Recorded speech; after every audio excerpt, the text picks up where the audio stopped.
বুদ্ধির ঝাঁপি পর্ব 163-তে আপনাকে স্বাগত বন্ধু। এখানে 3টে ঘরে 3টে ছবি আছে এবং একটা ঘর ফাঁকা আছে।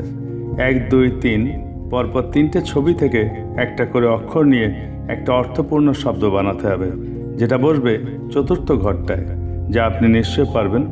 আপনি ভাবার জন্য 20 সেকেন্ড সময় পাবেন। তারপর আপনি আপনার উত্তর কমেন্ট বক্সে লিখে দিন। আপনার সময় শুরু হচ্ছে এখন।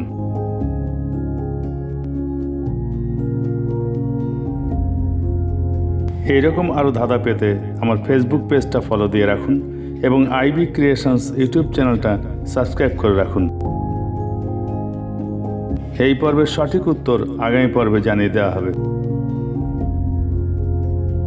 সময় শেষ। পর্ব 162-র উত্তর জিরাফ বা জিন্দাল। পরবর্তী ধাঁধার আসর বুদ্ধির ঝাঁপিতে আপনার সঙ্গে আবার দেখা হবে। ধন্যবাদ।